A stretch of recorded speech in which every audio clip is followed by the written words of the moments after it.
నమస్తే, welcome to think Andhra. నేను మీ మాణిక్.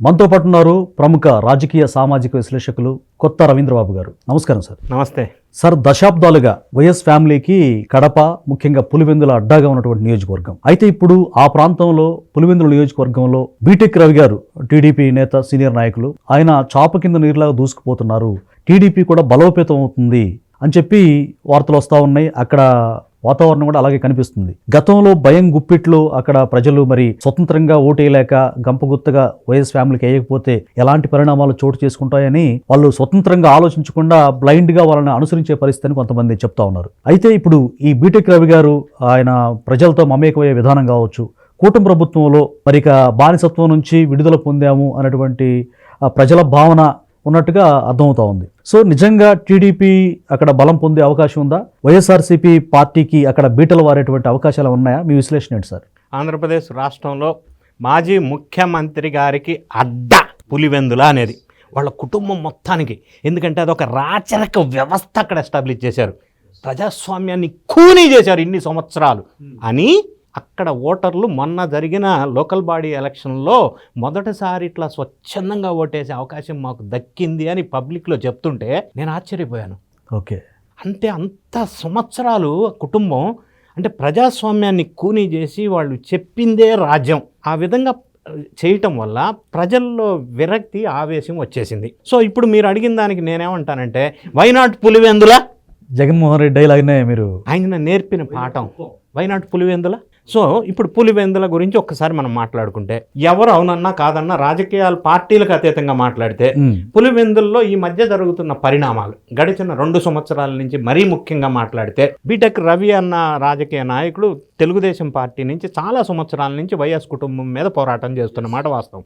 ఆయనకంటూ ఒక సానుభూతి పరులు, ఒక సెగ్మెంట్ ఆఫ్ ఓటర్స్ని ఎక్కువ ప్రభావితం చూపగలుగుతున్నారు. అయితే పులివెందుల్లో ఉన్నటువంటి ఓటర్స్ ఆ నియోజకవర్గంలో ఎందుకు ఇంత రివర్స్ వ్యతిరేకత పెరిగింది అనేది మనం ఒక్కసారి విశ్లేషణ చేసుకుంటే, ఒకటి జగన్ రెడ్డి గారి కుటుంబం చేసిన అరాచకాలు, దోపిడీ, అన్యాయాలు అది బహిరంగంగా జనానికి తెలిసింది ఒక పాయింట్ అయితే, మరీ ముఖ్యంగా మరి బ్రహ్మశ్రీ చాగంటి కోటేశ్వరరావు గారి భాషలో ప్రవచనాల్లో చెప్పాలంటే ఇంట్లో తోబుట్టువులకి, తల్లికి, చెల్లికి, అన్నకి మంచి సంబంధాలు, మంచి సంస్కృతి సాంప్రదాయం నెలకొల్పకపోతే పబ్లిక్ లో వాల్యూ ఉండదు అని అన్నారు ఆయన ఈ మధ్య కాలంలో, రీసెంట్ గానే వ్యాఖ్యానించారు. ఈ మధ్య కాలంలో ఆ మాటల్ని నేను తీసుకుంటే జగన్ రెడ్డి గారి కుటుంబంలో ప్రస్తుతం జరుగుతున్న సంఘటనలు పులివెందులే కాదు రాష్ట్ర ప్రజల మీద కూడా భారీగా ప్రభావితం చూపినాయి అని చెప్పవచ్చు.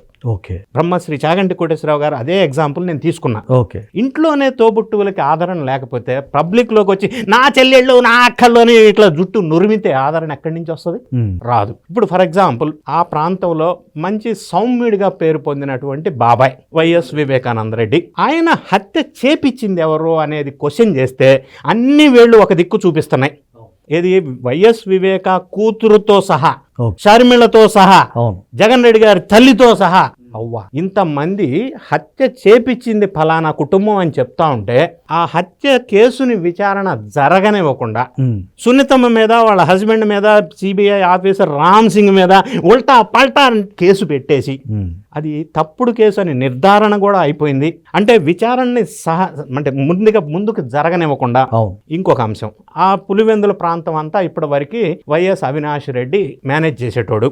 మరి పర్టికులర్ సదరు అవినాష్ రెడ్డి ఆయన నేర చరిత్ర, ఇప్పుడు ఎదుర్కొంటున్న అభియోగాలు, ఇందులో ప్రధానమైన బాబాయ్ హత్య కేసులో ఆయన పాత్ర గురించి కూడా స్పష్టంగా మనకంటే ఎక్కువ ఆ ప్రాంత ప్రజలకు తెలుసు. సిబిఐ వాళ్ళు సాంకేతిక ఆధారాలు కూడా సేకరించారు. సరే, ఇప్పుడు గతంలో జగన్ రెడ్డి గారు ముఖ్యమంత్రి కాకముందు బాబాయ్ హత్య కేసు మీద సిబిఐ విచారణ జరగాలి, స్టేట్ గవర్నమెంట్ మీద నాకు నమ్మకం లేదు అన్నాడు.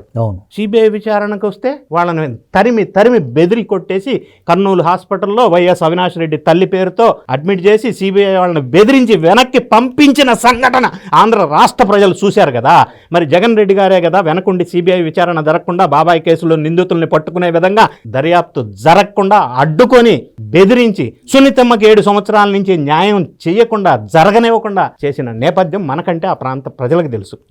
మరి వైఎస్ వివేక అందరికీ సౌమ్యుడు అని పేరుంది.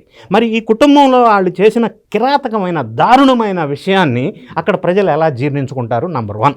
నంబర్ 2, సొంత చెల్లెలు ఉన్నారు షర్మిల. మరి ఈయన అక్రమ ఆస్తులు సంపాదించి వైఎస్ రాజశేఖర రెడ్డి గారు ముఖ్యమంత్రిగా ఉన్న కాలం నుంచి 45,000 కోట్ల అక్రమ సంపాదన చేసి ఆ సంపాదన అంతా అప్పట్లో రాజశేఖర రెడ్డి గారు బతికున్నప్పుడు ఇద్దరు పిల్లలకి ఈక్వల్గా పంచమని చెప్పాడు.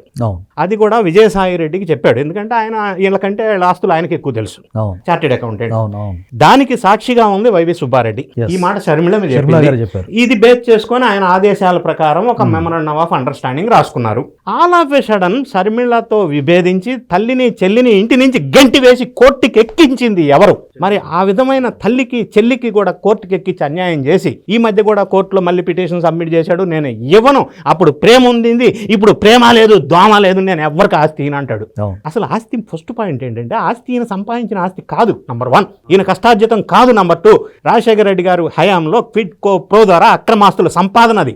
ఓకే, అంటే నీకు ఇది నాకు ఇది ప్రాతిపదికన వచ్చిన ఆస్తి అది. మరి దాన్ని కూడా చెల్లికి ఇవ్వను, నా కష్టార్జితం, ప్రేమ లేదు, పాడలేదు, ఏం చేసుకుంటావు చేసుకో అన్నాడు. అంటే ఈ విధమైన నేపథ్యం, ఈ విధమైన యాటిట్యూడ్, ఈ విధమైన మెంటాలిటీ, ఈ విధమైన దృక్పథం ఇంటిలో కుటుంబ సభ్యులను కూడా హింసిస్తున్నటువంటి ఒక ఆర్థిక నేరస్తుడికి ప్రజలంతా చూస్తున్న నేపథ్యం. ఇంకొక అంశం, జగన్ రెడ్డి గారి పార్టీ మునిగిపోతున్న పడవలాగా తయారైంది. ఎందుకంటే గతంలో వాళ్ళు పరిపాలించిన కాలంలో చేసిన అన్యాయాలు, అక్రమాలు, దౌర్జన్యాలు, జైలు బాట పడుతున్నారు రప్పరప్పతో సహా. అంటే రప్పరప్ప అని అంటే ఏ రాజకీయ పార్టీ ఆ విధంగా మాట్లాడితే ఎవరిని రప్పరప్ప నరికేస్తాడు? ప్రజలనా? అంతే కదా సార్, ప్రత్యర్థుల్ని, ప్రజల్ని, అధికారుల్ని. అంటే ఏ రాజకీయ పార్టీ అయినా నేను వస్తే నరికేస్తాను, సప్త సముద్రాల అవతల తీసుకొచ్చి బట్టలొప్పు తీసి. నిరంకుశ ప్రభువులు కూడా ఈ టైప్ ఆఫ్ వ్యాఖ్యలు చేయలేదు. అంటే ఈ వ్యాఖ్యలు చేస్తూ ఉంటే పబ్లిక్ ప్రైవేట్ పార్ట్నర్షిప్ లో మెడికల్ కాలేజెస్ డెవలప్ చేస్తామని ఎన్డీఏ ప్రభుత్వం నిర్ణయం తీసుకుంటే ఎవడైతే పీపీపీలో తీసుకుంటాడో వాడిని జైలుకు పంపిస్తా అంటాడు. 2 నెలల్లో ఎట్లా పంపిస్తాడు జైలుకి? ఏ సెక్షన్ ప్రకారం పంపిస్తాడు? ఏ అథారిటీతో పంపిస్తాడు? అసలు లీగల్ కదా అది పీపీపీ. అసలు ఈయన ఏ బేసిస్ తో వాళ్ళని జైలుకు పంపిస్తాడు? అంటే బెదిరింపు, అంటే ఇన్వెస్టర్స్ రాకుండా బెదిరింపు. వైజాగ్లో కాంగ్నిజెంట్ లాంటి ఐటీ కంపెనీలు వస్తుంటే వాళ్ళకి భూముల విషయంలో లొల్లి పెట్టి పిటిషన్స్ వేయించి అది భూములు ఇవ్వకుండా రైతులను రెచ్చగొట్టుతున్న విధానం, భోగాపురం ఎయిర్పోర్ట్ విషయంలో రైతులను రెచ్చగొట్టి భూములు ఇవ్వకుండా చేసిన విషయం, అమరావతి మీద విషం చిమ్మిన విషయం, ఇన్ని రకాల సంఘటనలు ప్రజలు చూసిన తర్వాత ఒక కరడుగట్టిన ఆర్థిక నేరస్తుడు జనాన్ని భయపెడుతూ, అధికారులను భయపెడుతూ, ప్రతిపక్షాన్ని భయపెడుతూ, బెదిరిస్తూ, అంటే రౌడీ గూండా రాజ్యం అన్న మాటల్లో వ్యక్తం చేస్తూ మెసేజ్ ఇస్తూ సమాజానికి. మరి పులివెందుల లాంటి సొంత ప్రజలు, ఆ ప్రాంతానికి చెందిన వాళ్ళు మనకంటే ఎక్కువ తెలిసే అవకాశం ఉంది ఆ కుటుంబం గురించి. కాబట్టి ఇప్పటివరకు అణచివేయబడ్డ ఆ ఏరియా నియోజకవర్గ ప్రజలు ఒక్కసారిగా అన్ని విషయాలు వెలుగులోకి వస్తున్న నేపథ్యంలో జగన్ రెడ్డి గారు ఎలాగూ గెలిచేది లేదు. రెండోది రాక్షసత్వ రౌడీజమైన మాటలు, ఇటువంటి విషయాలు యాక్సెప్ట్ చేయలేకపోవటం అయితే మరి బీటెక్ రవి అండర్ గ్రౌండ్ లో వర్క్ చేసుకోవటం, ఎన్డీఏ ప్రభుత్వం మీద సానుభూతి రావటం ప్రజల్లో, వీళ్ళు చేస్తున్న డెవలప్మెంట్స్ కానీ, ఇన్వెస్ట్మెంట్స్ కానీ, ప్రాజెక్ట్స్ కానీ, ఉద్యోగ ఉపాధి అవకాశాల కల్పనలో కానీ, సో ప్రజలు ప్రభావితమయ్యారు. ఎన్డీఏ ప్రభుత్వం వారు ఇటువంటి రాక్షస పాలన అవసరం లేదు అని ఒక నిర్ణయం తీసుకున్నారు. సో నెక్స్ట్ వైనాట్ పులివెందుల అనేది ఆ కోట బద్దలయ్యేటట్టుగా అనిపిస్తా ఉంది రాజకీయ పరిణామాలు చూస్తూ ఉంటే. Thank you sir. Thank you.